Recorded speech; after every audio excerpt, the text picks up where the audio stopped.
करते हैं। अजमेर की आना सागर झील में फैल रही जलकुंभी और अतिक्रमण के मुद्दे पर पत्रिका की खबर का बड़ा असर देखने को मिला है। खबर प्रकाशित होने के बाद प्रशासन जागा। महापौर ब्रजलता हाड़ा ने नगर निगम के अधिकारियों के साथ झील का दौरा किया।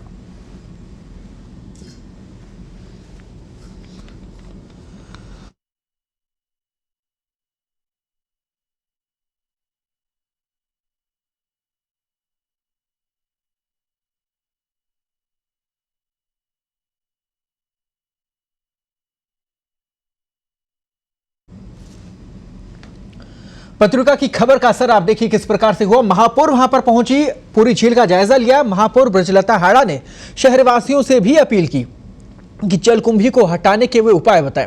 झील में निरंतर डिवाइनिंग मशीन जो है वो सफाई होने के बाद भी जलकुंभी खत्म नहीं हो पा रही है।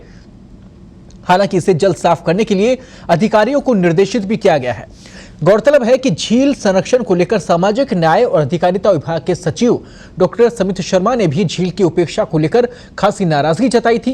उन्होंने अधिकारियों को जलकुंभी को तत्काल साफ करवाने और इसकी रिपोर्ट और फोटो उन्हें भेजने के भी निर्देश दिए थे, पर अब तक सही ढंग से झील की सफाई नहीं हो पाई है।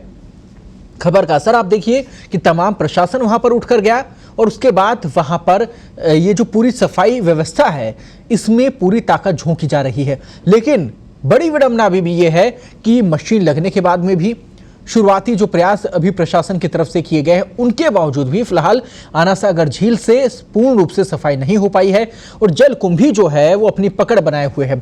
अभी फिलहाल प्रशासन को देखना होगा कि कम से कम ये जो स्थिति है उस पर समाधान हो पाए। और यहां एक बड़ा सवाल भी ये बनता है कि आखिरकार ये जलकुंभी इतने बड़े लेवल पर फैली कैसे? क्यों प्रशासन ने पहले आंखें नहीं खोली? कब तक ये जिम्मेदार जो थे वो अपने कैबिनों में बैठे रहेंगे और इस प्रकार की लापरवाही होती रहेगी? आखिरकार पत्रिका में जो खबर थी वो प्रकाशित हुई, तमाम जिम्मेदार अधिकारी जागे, आंखें उनकी खुली और पहुंचे वहां पर और पूरी स्थिति का जायजा लिया। लेकिन समझने वाली बात है कि जिस विषय के लिए आप तनख्वाह लेते हैं, जिस विषय को लेकर आप उस जिम्मेदार कुर्सी पर बैठे हैं, उसके बावजूद भी आप नहीं देखेंगे तो फिर सरासर नाइंसाफी है तमाम व्यवस्थाओं को लेकर। फिलहाल हम उम्मीद यही करते हैं कि व्यवस्थाओं में कहीं ना कहीं बदलाव होगा और इस प्रकार की स्थितियां पैदा नहीं होंगी। और सबसे मुख्य बात इस वक्त यही है कि आना सागर झील की सफाई होनी बेहद जरूरी है और इतने लंबे समय तक ये जलकुंभी वहां पे पहुंची कैसे, फैली कैसे, इसके ऊपर भी कम से कम ध्यान देने की जरूरत है कि शुरुआती तौर पर ही अगर यहां पर सफाई हो जाती, शुरुआती तौर पर ही ये जो अलर्ट मोड पर प्रशासन आया है वो अगर ध्यान देता तो शायद ऐसी स्थितियां पैदा नहीं होती कि आज वहां पर महापौर खड़ी होकर सोच रही हैं, तमाम प्रशासनिक अधिकारी सोच रहे हैं कि अब क्या किया जाए। जनता से अब अपील की जा रही है। तो यह भी समझने वाला विषय है कि यह काम अगर पहले हो जाता तो शायद ऐसी नौबत ही ना आती। हमारी जो डिवाइडिंग मशीन है वो लगातार चल रही है, इसके बावजूद भी जो है ये जलकुंभी है जो बढ़ती ही जा रही है, कम तो हो नहीं रही है।